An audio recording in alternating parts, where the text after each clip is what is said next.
When you're just starting out with digital marketing and building your first strategy, you're not gonna have any data whatsoever on who your actual customers are going to be. You don't know what they like, you don't know what they dislike, what their pain points are, what their approximate age are, if there's gonna be mostly men or women interested in buying. And because we don't have this data, we're going to create something called a target audience persona. Now, a target audience is the person who is most likely to buy your product or service. A target audience persona is a made-up person who has all things in common with your real audience most likely to buy your product or service, like their age, their interests, their problems, their passions, etc. Having a target audience persona is so important because even if you have no data whatsoever, it helps you understand what your audience is looking for, what their problems are, and what their needs are. And by understanding this, you know how to talk with them in order to connect with them. And connecting with your audience is the first step to making a sale. So let's go ahead and create our target audience persona. All we're going to do is start off by going back to our guidebook. And if you've been following from the previous lecture, which I really hope, then you should be in the My Product Details with all your product details pasted in here. And by the way, if you had a little bit too many details, there's another page here as well that you can paste the information in. But just changing the sides like this, the next one is going to be target audience persona. And in this lecture, we're going to be using two prompts. This prompt is going to be to generate your target audience persona. All we're going to do is go to the guidebook and select all of this text. Then I'm just gonna copy it, move back to ChatGPT, and in the same conversation, we don't create new conversations. We keep all of the same subject within the same conversation. I'm just gonna go in here and I'm going to paste that all in. Now the text is going to say, act as an expert digital marketer. Please provide a comprehensive target audience persona for a digital marketer selling, and then we're going to put in our product. And in my case, that's blue light blocking glasses. And then it's going to say, include the following information. And this is where we get really deep. It's going to include demographics, geographic location, psychographics, professional background, pain points and challenges, goals and aspirations, shopping habits and preferences, media consumption, influencers and decision makers, brand perceptions and preferences, and assume no prior audience data is available, which it isn't to us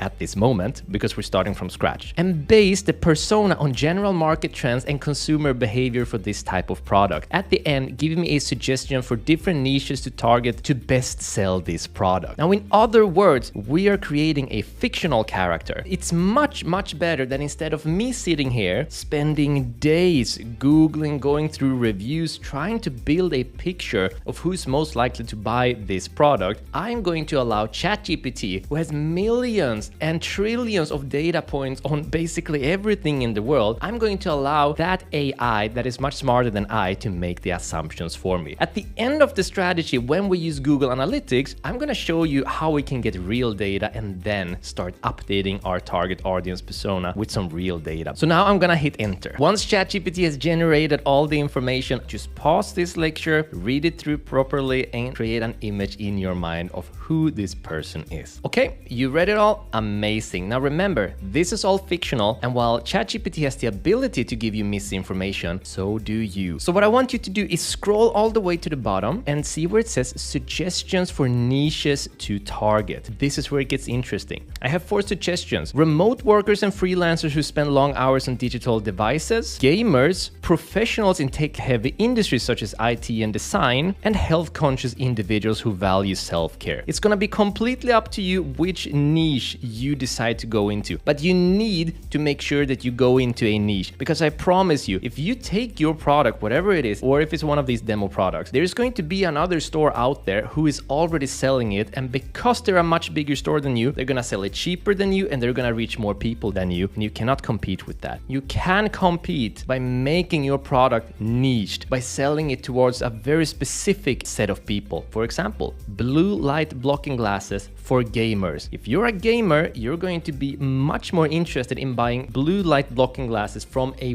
website focused on gamers than just from any glasses store who are just selling glasses, because that is more targeted towards them. So scroll all the way down and choose one of the niches. Pause this video if you need to, and once you've decided, unpause. Okay, so if you're all done, all I'm gonna do is move over to the guidebook, and we're going to move over to the second prompt. Now with the second prompt, we're actually going to update our target audience persona with the niche that we have chosen. So just below here, I'm going to copy this text just like this, head back, I'm gonna paste it in, and then I'm going to go here where it says gamers who are exposed to screens for extended times. I'm going to copy all of this, and where it says niche, I'm going to paste it in. I'm just gonna make some space here for formatting just because it's easier for my eyes to see what I'm doing. Then I'm gonna paste in the target audience persona without the target niches. So everything above suggestions for niches to target, I'm gonna scroll up, I'm gonna grab all of this information all the way up to where it says persona. I'm gonna copy it. Then I'm going to hold shift, enter in order to make some spaces, paste it in just like this. And then I'm gonna hit enter. Once you've generated all the information, you can tell you now have a very different persona. The new persona is called Gamer Gary. The first persona I got up here was called Tech Savvy Taylor, which is a funny name. This one, the Tech Savvy Taylor, the one without a niche, had an age of 25 to 40 and an income of 50 to 100,000 per year. Now the new target audience persona has an age that is 18 to 35 and an income of 30,000 to 80,000 per year. So as you can see, the entire persona has been changed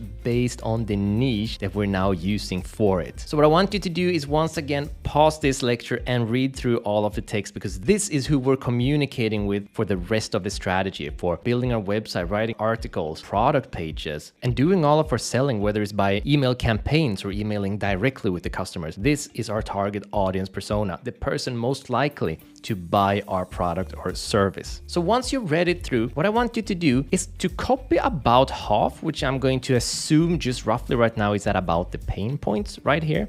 I'm going to grab all of that just like this. I'm going to copy it and move to the guidebook. And where it says target audience persona, I'm going to move to the next page and the next one, because here we have my target audience persona where we can paste it in. Now these are two separate blocks. So what I'm going to need to do is that I'm first going to click here and paste all of this in and make sure that it fits. So it's all the way down to pain points. I'm gonna head back, and then I'm going to grab the rest, goals and aspirations, grab all this info, copy it, move back and paste it in right here, and just make sure that everything fits. Now we can spend a little bit of time to just format it better. So right now, for example, it's easy to see if we have demographics there, geographic locations, psychographics like this, etc. It's not important, but it's something that you can do because it's just easier to read. Make sure that when you pasted it all in, that you go up to file and click on save. You want to make sure that you have all of this information saved in your guidebook. We're going to be using this for the rest of the strategy. In the next lecture, we're going to start looking at our competitors to see what their weaknesses are and how we can exploit those weaknesses and turn them into our strengths in order to stand out from our competitors. See you in the next lecture.